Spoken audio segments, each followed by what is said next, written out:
What's going on, everybody? Welcome back to the channel. Now, let's talk about Terra Luna Classic. It feels like it's been a while since we covered a few things, and man, I need to get some stuff off my chest. So sit back, relax, subscribe to the channel, and let's get straight into this one. So here is the Luna chart. This is Luna, by the way, not Terra Luna Classic. All become relevant in just a minute. You can see the chart looks very similar to the Luna Classic one. That's the reality. We saw this massive height when TFL were going to be funding and supporting liquidity pools on both chains. It kind of hasn't then built out on the rest of it. But the reason I bring this up in terms of Luna is there's been a very interesting move from Terra, or ultimately the CEO and the TFL team behind it. So combined market cap at 82 billion, Sol and BNB have arrived on Terra. If you didn't catch the leak from Rebel DeFi yesterday, TFL has provided $2 million in liquidity into two new PCL pools on Astroport. They are Luna to wrap Sol and Luna to wrapped BNB. Now you might be wondering, okay, that makes kind of some sort of sense. What is it you're talking about? Well, look, Terra actually has a significant amount of TVL, and it has volume, and it has everything else. So we actually see Terra starting to really build and do things that are fundamentally going to bring new people to their chain. Okay, so what am I talking about? Well, we're kind of not doing that on Terra Luna Classic, and we sort of need to. And at the minute, we kind of just end up in this crazy world where we seem to just revert back to type or go back to what's originally started, and we never really get anywhere. And what am I talking about? Well, we've had a recent proposal here from the L1 Task Force team around Terra Classic core security upgrade package. Now, you'll be pleased to know this is a potential $51,000 proposal of work. Now, if you remember a while back, we were meant to have moved to pay per job. Well, it's not quite the same with this one. I'm going to rush through this a little bit to give you a view, but ultimately it's about upgrading a number of the elements aligned to Terra Classic in order to then further build on the chain.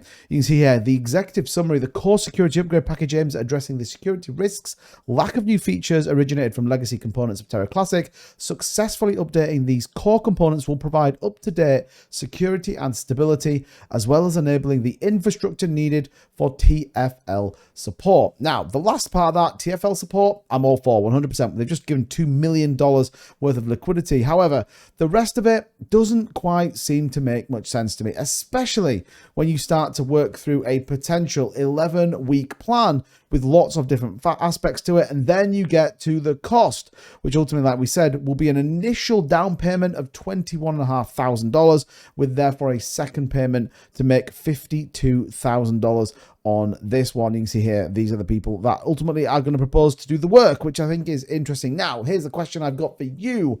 Is security and stability right now the top of your agenda when it comes to Terra Luna Classic?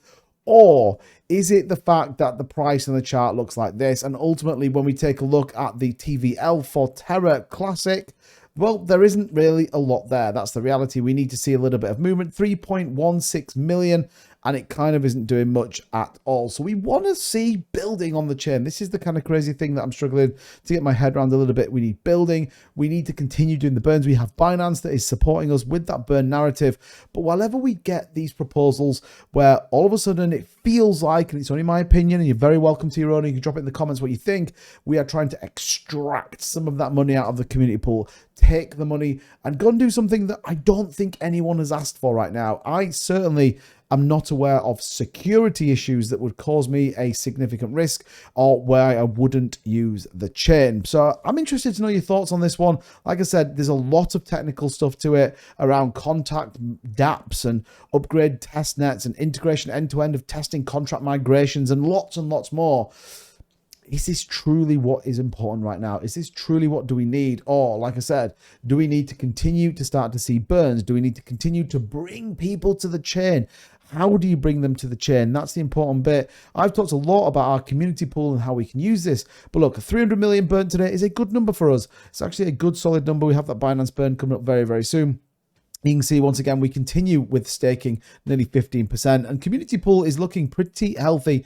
And again, we haven't really spent any money on anything since about the 5 months ago, and ultimately this is the most latest proposal. Now, the reality is this proposal doesn't look like it's going through as it stands. You can see here past threshold, but this is where decentralization might be met by validators being greedy. We'll have to see how this plays out, but ultimately the community pool is looking fairly healthy. I actually think we need to do some real honest marketing of the chain. Why are people going to use it? What's the point in going to use it? And yes, we need to build out. Yes, we need to develop. Yes, we need to do all of those things.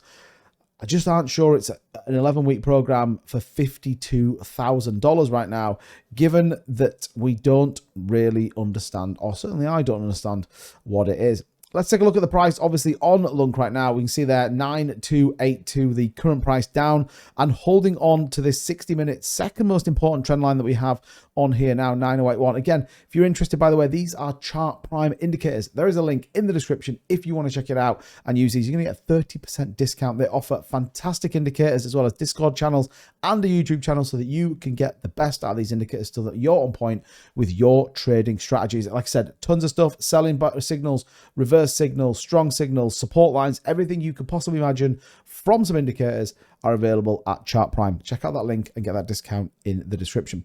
So we want to see this move back up again, the 200 moving average. This is where we want to be testing. The bounce off this support line to the upside could be moving up. Again, MACD and the signal line look like we might be about to see a little reversal, albeit still quite bearish. So be mindful. There could even be a little bit further push down in Terra Luna Classic. But let me know what you think of this proposal. Are you still in favor of the L1 Task Force team? Do you think security is going to bring people back to our chain? I'm always interested to know what you guys think. Drop it down in the comments as ever. And before you leave, don't forget to hit the subscribe button, smash that like button if you want to see more content like this, and I'll see you all in the next one. Bye-bye.